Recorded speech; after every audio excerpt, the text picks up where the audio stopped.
പശ്ചിമ ബംഗാളിന്റെ രാഷ്ട്രീയ ചരിത്രത്തിൽ ഇന്നൊരു പുതിയ അധ്യായമാണ് തുറന്നിരിക്കുന്നത്. ബി.ജെ.പിയുടെ സുവേന്ദു അധികാരി എന്ന സംസ്ഥാനത്തിന്റെ ആദ്യ ബി.ജെ.പി മുഖ്യമന്ത്രിയായി സത്യപ്രതിജ്ഞ ചെയ്തു. കൊൽക്കത്തയിലെ ബ്രിഗേഡ് പരേഡ് ഗ്രൗണ്ടിൽ നടന്ന പ്രൗഢഗംഭീരമായ ചടങ്ങിലാണ് കേന്ദ്ര ആഭ്യന്തരമന്ത്രി അമിത്ഷാ ഉൾപ്പെടെയുള്ള ദേശീയ നേതാക്കളുടെ സാന്നിധ്യത്തിലാണ് അവിടെ സത്യപ്രതിജ്ഞ നടന്നത്.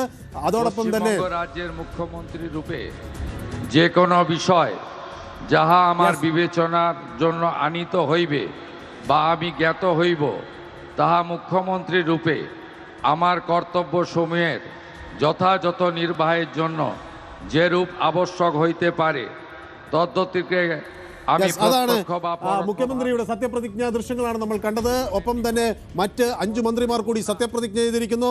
ബംഗാളിലെ ബി.ജെ.പിയുടെ കരുത്തൻ എന്ന് വിശേഷിപ്പിക്കപ്പെടുന്ന ദിലീപ് ഘോഷ്, അവിടെ മുൻ RSS പ്രവർത്തകനായ ദിലീപ് ഘോഷ് സത്യപ്രതിജ്ഞ ചെയ്തിരിക്കുന്നു. ഖരഗ്പൂർ സർദാറിൽ നിന്നാണ് ദിലീപ് ഘോഷ് ജയിച്ചത്. അതുപോലെ അസ്നോൾ ദക്ഷിണിൽ നിന്ന് ജയിച്ച അഗ്നിമിത്ര പോളാണ് സത്യപ്രതിജ്ഞ ചെയ്ത മറ്റൊരു നേതാവ്. അതോടൊപ്പം തന്നെ അശോക് കീർത്തനീയ അവിടെ നിന്ന് ബാഗോൺ ഉത്തറിൽ നിന്ന് ജയിച്ച MLA ആണ്. അശോക് കീർത്തനീയ സത്യപ്രതിജ്ഞ ചെയ്തിരിക്കുന്നു. ഷുതിറാം തുദു റാണിബന്ദ് എന്ന കോൺസ്റ്റിറ്റ്യുവൻസിയിൽ നിന്ന് ജയിച്ച നേതാവാണ്. അതോടൊപ്പം മാധാബംഗ കോൺസ്റ്റിറ്റ്യുവൻസിയിൽ നിന്ന് ജയിച്ച നിതീഷ് പർമാണിക്ക് കൂടി, അതായത് കൂച്ച് ബീഹാറിലെ ഒരു പ്രധാനപ്പെട്ട ബി.ജെ.പി നേതാവ് കൂടി ആണ് അദ്ദേഹം.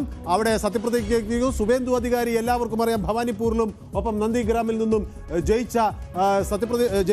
ജയിച്ചു വന്ന നേതാവാണ്. സ്വാഭാവികമായും ബി.ജെ.പിയെ സംബന്ധിച്ചിടത്തോളം ഇത് ഒരു വലിയ നേട്ടം. പശ്ചിമ ബംഗാളിന്റെ രാഷ്ട്രീയ ചരിത്രത്തിലെ ഈ അധ്യായം ശക്തനായ സുവേന്ദു അധികാരിയുടെ രാഷ്ട്രീയ അടയാളപ്പെടുത്തലാണ്.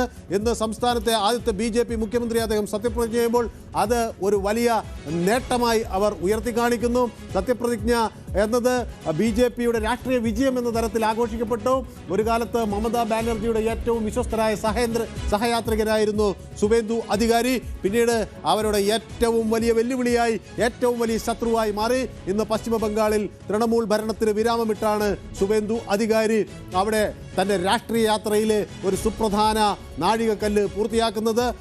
പൂർവ മേദിനിപൂർ ജില്ലയിലെ കർക്കൂലി ഗ്രാമത്തിലെ ഒരു മുതിർന്ന രാഷ്ട്രീയ നേതാവായിരുന്നു സിനിസർ അധികാരി. അദ്ദേഹത്തിൻ്റെ പുത്രനാണ് സുവേന്ദു അധികാരി. ബാല്യവും വിദ്യാഭ്യാസവും ഒക്കെ ബംഗാളിൽ മണ്ണിനോട് ചേർന്ന്, സംസ്കാരത്തോട് ചേർന്ന് ആയിരുന്നു. കൊണ്ടോയ് ഹൈസ്കൂളിലായിരുന്നു പ്രാഥമിക വിദ്യാഭ്യാസം. അവിടെ നിന്ന് പ്രഭാത് കുമാർ കോളേജിൽ നിന്ന് ബിരുദവും, തുടർന്ന് കൊൽക്കത്തയിലെ രവീന്ദ്ര ഭാരതി സർവകലാശാലയിൽ നിന്ന് ചരിത്രത്തിൽ ബിരുദാനന്തര ബിരുദവും നേടി.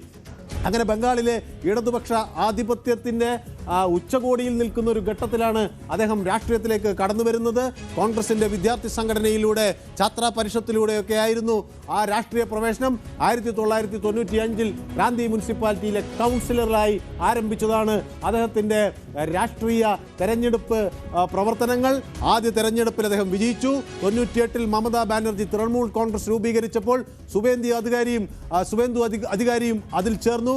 അതിനുശേഷം പൂർവ മെദിനിപ്പൂരിൽ തൃണമൂലിന്റെ ശക്തമായ സംഘടന സംവിധാനം ഉണ്ടാക്കുന്നതിൽ അദ്ദേഹം സുപ്രധാനമായ പങ്ക് വഹിച്ചു.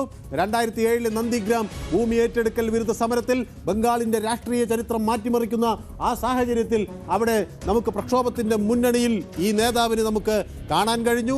അങ്ങനെ അവിടെ ശ്രദ്ധേയനായി സുവേന്ദു അധികാരി. നന്ദിഗ്രാമിലെ ജനകീയ സമരം ഇടതുപക്ഷത്തിന്റെ ദീർഘകാല ഭരണത്തിനെതിരായ വികാരത്തെ ശക്തിപ്പെടുത്തിയപ്പോൾ അതിന് കാരണക്കാരൻ ആരാണ് എന്നതും വ്യക്തമായിരുന്നു. അങ്ങനെ മമതാ ബാനർജിയുടെ ഉയർച്ചയ്ക്ക് അത് വഴിയൊരുക്കിയെങ്കിൽ 2009 2014 ലോക്സഭയിലേക്ക് തെരഞ്ഞെടുക്കപ്പെട്ട സുവേന്ദു അധികാരി 2016 നന്ദിഗ്രാമിൽ നിന്ന് MLA ആയി നിയമസഭയിലെത്തി.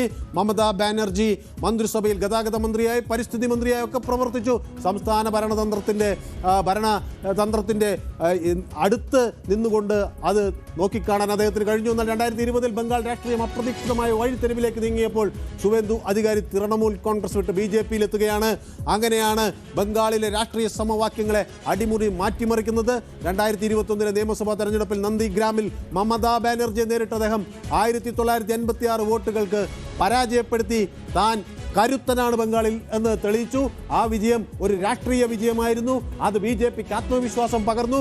തുടർന്ന് പ്രതിപക്ഷ നേതാവായി സഭയ്ക്കകത്തും പുറത്തും ശക്തനായ ആ രാഷ്ട്രീയ നേതാവിൻ്റെ ഉയർച്ച ആ ബംഗാൾ കണ്ടു എന്നതാണ് അതിലെ കാര്യം. പിന്നീട് അവിടെ എല്ലാവിധ പ്രക്ഷോഭങ്ങൾക്കും മുന്നിലുണ്ടായിരുന്നു. അഴിമതി ആരോപണങ്ങൾ, തൊഴിലില്ലായ്മ പ്രശ്നങ്ങൾക്ക്, നിയമക്രമസമാധാന പ്രശ്നങ്ങൾ ആവശ്യപ്പെട്ടുകൊണ്ടുള്ള എല്ലാ പ്രക്ഷോഭങ്ങളിലും BJPയുടെ മുഖമായ സുവേന്ദു അധികാരി സംസ്ഥാന സെക്രട്ടേറിയറ്റിലേക്കുള്ള മാർച്ചുകളിൽ അദ്ദേഹത്തെ കണ്ടു. 2026 നിയമസഭാ തെരഞ്ഞെടുപ്പിൽ BJP 207 സീറ്റുകൾ നേടി ചരിത്ര വിജയം സ്വന്തമാക്കുമ്പോൾ അത് സുവേന്ദു അധികാരി എന്ന വങ്കനാട്ടിലെ വീരന്റെ വിജയഗാഥ കൂടി ആവുകയാണ്. കൂടുതൽ വാർത്തകൾക്ക് news 18 Keralam YouTube channel subscribe ചെയ്യുക.